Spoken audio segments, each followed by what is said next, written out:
अस्सलाम वालेकुम students. Next हमारे पास है एक्सरसाइज नंबर 1.2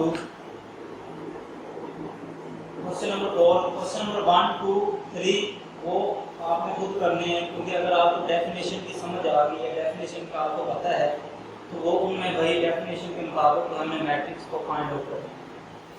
क्वेश्चन नंबर 4 है। क्वेश्चन नंबर 4 के अंदर हमें एक मैट्रिक्स दिया गया है, उस मैट्रिक्स से हमने उसका नेगेटिव मैट्रिक्स निकालना है। मैट्रिक्स हमें डी दिया गया है, वो है -3, 2, -4 और 5। अब इसका नेगेटिव मैट्रिक्स हमने निकालना है। नेगेटिव मैट्रिक्स एक ऐसा मैट्रिक्स आएगा जिसको हम इस मैट्रिक्स में ऐड करें तो आंसर हमारा 0 ऐसा कोई मैट्रिक्स होगा। इसका मतलब है कि डी हमारे पास एक मैट्रिक्स है, वो है -3, 2, -4 और 5। क्या करना है कि इस मैट्रिक्स के दोनों तरफ हमने माइनस से मल्टीप्लाई कर दें, यानी इधर भी माइनस से मल्टीप्लाई कर दें और इधर भी माइनस से मल्टीप्लाई कर दें। तो ये माइनस का डी तो वैसे रहेगा, लेकिन ये वाली जो माइनस होगी, ये अंदर जितने भी एलिमेंट्स पड़े हैं इन सब के साइन चेंज कर देगी, यानी जो प्लस का होगा उसको माइनस कर देगी और जो माइनस का होगा उसको प्लस कर देगी। अब देखो ये इससे मल्टीप्लाई होगी तो माइनस माइनस प्लस हो जाएगा, यानी फिर क्या हो जाएगा, प्लस का हो जाएगा। इसके साथ प्लस लिखने की जरूरत नहीं है, ऐसे कर दो। ये -2 से मल्टीप्लाई हुई तो इसको -2 कर दिया, इसको काट दिया प्लस का 4, इसको काट दिया माइनस का 5। अब इस मैट्रिक्स और इस मैट्रिक्स अगर इनकी लेफ्ट हैंड साइड को भी ऐड करें तो आंसर 0 आ रहा है, और अगर इनकी राइट हैंड साइड के एलिमेंट्स को ऐड करें तो आंसर 0 आ रहा है। मतलब क्या कि नेगेटिव मैट्रिक्स ऐसा मैट्रिक्स होता है कि जो हमें बोथ साइड्स पे आंसर 0 दे रहा होता है। तो क्या करना है, नेगेटिव मैट्रिक्स मालूम करने के लिए आपने उस मैट्रिक्स से दोनों तरफ माइनस से मल्टीप्लाई कर देना है। इधर तो माइनस डी वैसे ही रहेगा और इस तरफ जो माइनस मल्टीप्लाई की है उससे अगले मैट्रिक्स के जितने भी एलिमेंट्स हैं उन सब को क्या कर देना है, साइन चेंज कर देना है। ये सारे इसके जितने भी पार्ट हैं वैसे ही हैं। नेक्स्ट हमारे पास क्वेश्चन नंबर 5 है। इसके अंदर हमने ट्रांसपोज निकालना है। जैसे पीछे हमने जब डेफिनेशन की थी उसके अंदर भी हमें ट्रांसपोज निकालना सीखा था। तो आप सबसे पहले सी हमें एक मैट्रिक्स दिया गया है, ये मैट्रिक्स है 3/2 का, 3 रोज हैं और 2 कॉलम्स हैं। तो C = हमारे पास है 1, 2, 2, -1, 3 और 0। क्योंकि हमने इसका क्या मालूम करना है, ट्रांसपोज।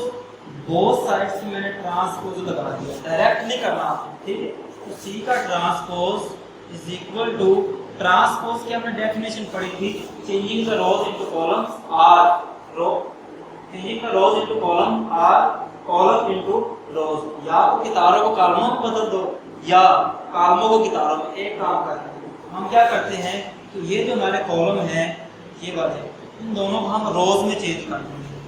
तो ये हमारा कॉलम है, इसको अब रोज में चेंज कर देना। तो 1, 2, 3 अब पहले वर्टिकल थे, अब हॉरिजॉन्टल हो जाएगा 1, 2, 3, ठीक है। अब ये कॉलम था हमने रोज में चेंज कर दिया।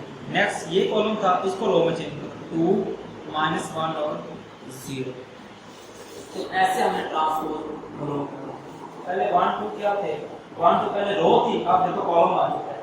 हालांकि हमने कॉलम को रो में चेंज किया, एक काम करना दूसरा रो। नेक्स्ट हमारे पास क्वेश्चन नंबर 6 है, जो कि बहुत ही अहम है और पेपर के अंदर बात करनी है।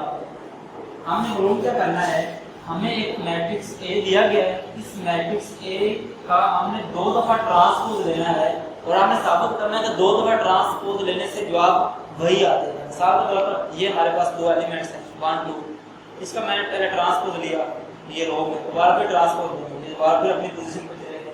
इसका मतलब 2 दफा अगर हम ट्रांसपोज लेते हैं वो वापस वही कागज कर देगा। हमने ये बताना है कि 2 दफा अगर एक ट्रांसपोज लें वापस ए के बराबर आता है, ये हम प्रूव करते हैं। ए हमने एक मैट्रिक्स दिया है, ए बराबर है 1, 2, 0 और 1 है, ठीक है। बोथ साइड्स मैंने क्या लगा दिया, ट्रांसपोज लगा दिया। अब ए का ट्रांसपोज मैं क्या करता हूँ, ये जो कॉलम था इसको मैं रो में ले लेता हूँ 1, 0, ये दूसरे कॉलम को भी मैं रो में ले लेता 2, 1, ठीक है। एक बार मैं ट्रांसपोज ले लेता हूँ, लेकिन जो चीज़ हमें प्रूव करनी है उसका हमें 2 दफा ट्रांसपोज चाहिए। ए के ट्रांसपोज का ट्रांसपोज मैं क्या करता हूँ अगेन फिर दोनों तरफ ट्रांसपोज ले लेता हूँ। तो इधर हमारे पास ए का ट्रांसपोज और इसका फिर ट्रांसपोज, अब दोबारा फिर इसका ट्रांसपोज हम लेंगे। क्या करेंगे, ये जो कॉलम है इसको रो में ले लेंगे 1 2 और इस कॉलम को भी 0 1 रो में लेंगे।